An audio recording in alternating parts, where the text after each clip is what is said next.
Good morning po sa ating lahat. Happy Christian Education Month. Let's start our day with an attitude of gratitude. Sabi nga po sa Hebreo chapter 12 verse 28, kaya magpasalamat tayo sa Diyos sapagkat tumanggap tayo ng isang kahariang hindi nayayanig. Sambahin natin ang Diyos sa paraang kalugod-lugod sa Kanya. May paggalang at pagkatakot, kaya sama-sama po tayong muling magbulay ng salita ng Diyos sa sandaling ito. Dito lamang po sa Si Jesus ay Kasama.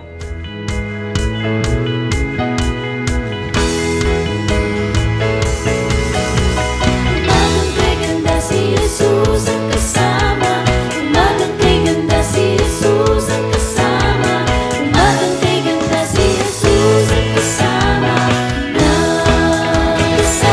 Kasama na si Jesus ang kasama na.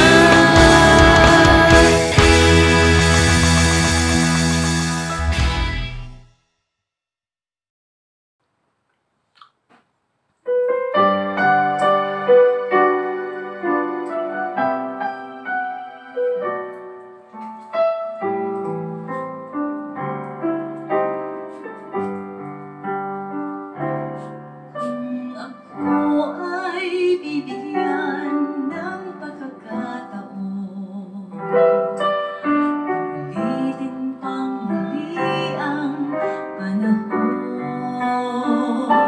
Ako'y maglilingkod sa'yo ng tunay, ibibigay maging aking buhay.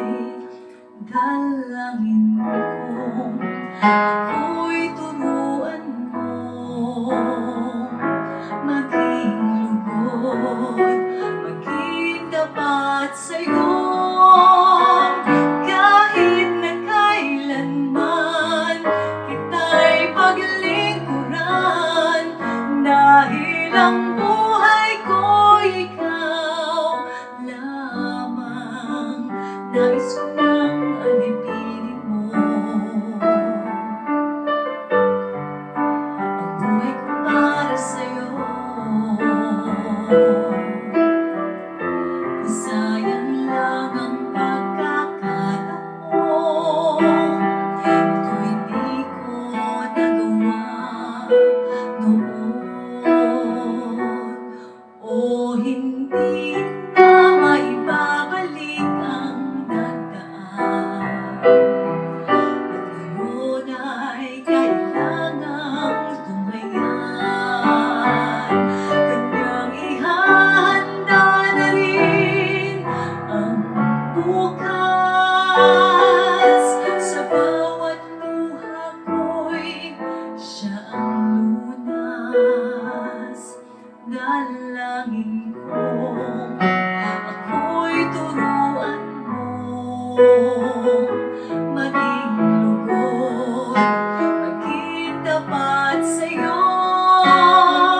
Kahit na kailanman kita'y paglingkuran, dahil ang buhay ko'y ikaw lamang. Kahit na kailanman kita'y paglingkuran, Jesus, ang buhay ko'y ikaw lamang.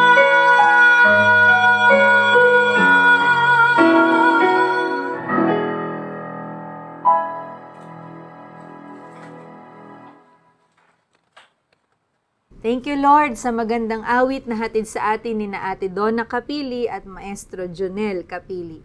Pagpalain po kayo ng ating Panginoon. Sa Diyos po ang lahat ng papuri.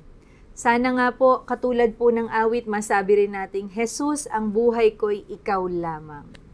Hindi na po natin maibabalik ang nagdaan, ang mga paglilingkod na nasayang, ngunit salamat po sa Panginoon. Binibigyan pa rin tayo ng buhay at lakas. Kaya po, ang kasalukuyan po ay siya nating ipaglingkod sa Kanya. Sikapin po nating wala na tayong masayang na pagkakataon. Amen? According to UMC Discipleship Ministries, Christian Education's vision and goal encompasses the learning groups, relationships, and experiences that educate, inspire, and transform people into God's image so that they are effective and productive Christian disciples in the church and marketplace. Sabihin po natin ng sabay-sabay, bago. Kadalasan po mahilig tayo sa bago. Bagong simula, bagong gupit, bagong makakasama, bagong damit, mga pagkaing bago sa ating panlasa, at iba pang mga bago na sinusubukan natin. Ang title po ng ating devotion sa umagang ito ay Faith in Christ Transforms Us. At ang teksto po na ating pagbabatayan ay matatagpuan sa 2 Korinto chapter 5 verse 17. Kaya't kung nakipag-isa na kay Kristo ang isang tao, isa na siyang bagong nilalang, wala na ang dati niyang pagkatao, sa halip ito'y napalitan na ng bago. Anyone who is joined to Christ is a new being. The old is gone and the new has come. Praise God po for His word given to us. Sa sandali pong ito ay alalahanin po natin kung ano po ang dati nating pagkatao noong tayo ay hindi pa nakikipag-isa kay Kristo. Marahil iba't iba po ang ating mga katugunan sa oras na ito. Dati ang mga negatibong kaugalian natin ay hindi natin alintana sapagkat wala pa tayong malalim na kaugnayan sa Panginoon. Salamat po sa katotohanan at sa kapangyarihan ng salita ng Diyos na nagre-reveal po sa atin kung paano lalalim ang ating pananampalataya at malaking bahagi upang tayo ay lumakad ng may kabaguhan. Kung kaya't lagi po nating pagbulay-bulayan ang salita ng Diyos. Wag na wag po natin itong kalilimutan. Kung tayo po ay nananampalataya kay Jesus bilang tangi nating pag-asa sa buhay na ito at sa buhay na walang hanggan, tayo nga po ay bago na, bagong nilalang sapagkat wala na ang ating faith sa makamundong bagay na inakala natin noon na siyang pinakamahalaga sa ating buhay. Kapag po tayo ay nakipag-isa na sa Panginoong Jesus, nagbabago na po una ang ating pananaw. Sabi po sa 2 Corinthians chapter 5 verse 16 bago ang ating susing talata, kaya ngayon ang pagtingin namin sa bawat tao ay hindi na batay sa sukatan ng tao. Nung unay ganoon kay Kristo, ngunit ngayon hindi na. Dati si Jesus ay option lamang po sa ating buhay. Pumikilos tayo at nagdidesisyon ng ayon sa ating sarili lamang. Dahil ang nakaluklok po sa trono ng ating buhay ay ang ating mga sarili. Sabi po sa 2 Corinthians chapter 5 verse 9, kaya naman ang pinakananais namin ay maging kalugod-lugod sa Kanya, maging nasa katawang lupa o maging nasa piling na niya. Kung kaya sa ating pagkilos, i-consider na po natin ngayon ang ating Panginoon sa paggamit natin ng oras, bibigyan na natin ng panahon ang pagbabasa ng Kanyang mga salita, ang pagsamba, ang atin pong paggamit ng mga resources na Kanyang kaloob sa atin, ang mga kilos at pananalita po natin ay mayroon na ring kabaguhan. Mga magulang, mga kapatid at mga anak kay Kristo Jesus, kung minsan nagkalat po ang tukso, minsan nagtatagumpay po tayo, minsan naman hindi. Kaya lagi po tayong lumapit sa ating Panginoon. Ang Kanyang biyaya at habag po ang magbabalik sa atin sa Kanya. Sa pamamagitan ng makapangyarihang salita ng Diyos, nalikha po ang lahat. Amen? Gayon din naman po sa pamamagitan ng salita ng Diyos na nangungusap sa ating mga puso through the gospel, nagkakaroon po tayo ng transformation. Isa na tayong bagong nilikha. Tayo po ngayon ay bahagi na sa iisang layunin. Ano po iyon? Ito ay ang ibahagi ang ebanghelyo upang ang lahat ay makaranas at magkaroon din ng reconciliation sa ating Diyos. This morning po, nais po ba nating maging bagong nilikha? Tanggapin po natin ang ating Panginoong Jesus sa ating buhay.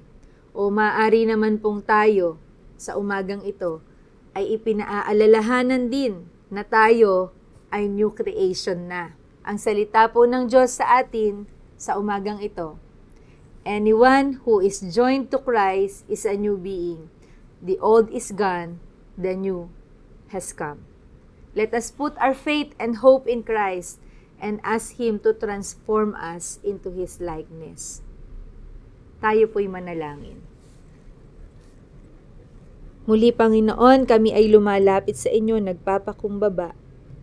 Maraming salamat po sa inyong mga salita na humuhubog sa aming pananampalataya, sa aming mga pagkatao.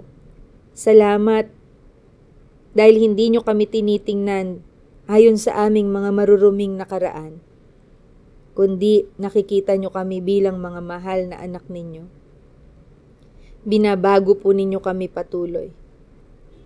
Patuloy naming itinatalaga sa iyo, Panginoon, ang aming buhay, ang aming mga pananaw, ang aming mga layunin, ang aming mga pagkilos at ang aming mga salita. Makita nawa ang kabaguhan. Tulungan po ninyo kaming supilin ang aming mga sarili.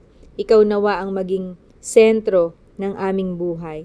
Ang iyong mga salita nawa ay patuloy naming kasabikan at kauhawan, Panginoon, upang kami ay mapanuto. Salamat, O Diyos, sa iyong offer na kabaguhan ng buhay. Salamat sa pagtulong sa amin sa mga tukso, sa pag-unawa sa amin. Tulungan niyo po kami sa aming mga kahinaan. Itinataas po namin sa inyo ang lahat. Wala po kaming maililihim sa iyo, maging ang laman ng aming puso't isipan sa mga sandaling ito. Lord, dinadalangin ko po ang mga kapatid ko sa sandaling ito na kasamang nagdi-devotion, ang aming mga struggles, Panginoon. Kilusan po ninyo, baguhin ninyo kami. Salamat po sa pananampalataya at dahil dito mayroon kaming pag-asa. Kilusan po ninyo ang bawat isa, ang karamdaman patuloy ninyong pagalingin, ang mga nasirang relasyon kayo po ang patuloy na magpanumbalik. Patuloy ninyo kaming bihisan ng kababaang loob. Katulad ng iyong ginawa, maligtas lamang kami. Tulungan po ninyo kami maging masunurin. Lord, dinadalangin po namin ang mga mag-aaral, pagpalain po ninyo ang workforce, Panginoon. Kayo po ang magpala sa kani-kanilang mga trabaho. At maging mga kapatid namin ngayon kung saan man magtutungo, ingatan niyo po sila, Panginoon, at gawing pagpapala kung saan man sila paparoon. Lord, nadalangin namin ang mga pinuno ng iglesia. Patuloy ninyong pagpalain po sila, yakapin niyo po sila, Panginoon. Aliwin sa panahon ng kakulangan, sa panahon ng kalungkutan. Patuloy ninyo silang itindig, Panginoon, ayon sa inyong kalooban. Ang aming bansa, pagpalain niyo po ang mga leaders at maging kami, Panginoon, na mga mamamayan. Pagpalain niyo po kaming lahat. Nawa, Panginoon, ang buong mundo ay patuloy ninyong hilumin. Ang mga banta ng kalamidad, Panginoon, iligtas niyo po kaming lahat. Panginoon, dinadalangin namin ang mga kapatid naming sumapit na naman sa panibagong taon ng kanilang buhay. Pagpalain niyo po sila sa kanilang kaarawan. Gayon din, Panginoon, ang mga nagdiriwang ng anibersaryo ng kasal. Naniniwala kami na ikaw ang may akda ng pag-ibig, Panginoon. Palaguin niyo po ito sa kanilang mga puso. Lord, ito pong aming mga dalangin sa pangalan ni Jesus na aming Panginoon at tagapagligtas. Amen. Muli po, happy birthday po sa lahat ng may birthday ngayong araw na ito at happy anniversary po sa mga nagdiriwang ng kasal. Pagpalain po kayo ng ating Diyos. Mga kapatid, kung kayo po ay napagpala sa ating morning devotion, malaya po tayong i-share ang ating devotion o kaya naman po itag ang ating mga friends. Magandang umaga po muli sa ating lahat. Ito po si Deaconess Abby na nagsasabing kapag si Jesus ay kasama, buhay nating masaya at puno ng pag-asa. See you again next Thursday. God bless po. Kasama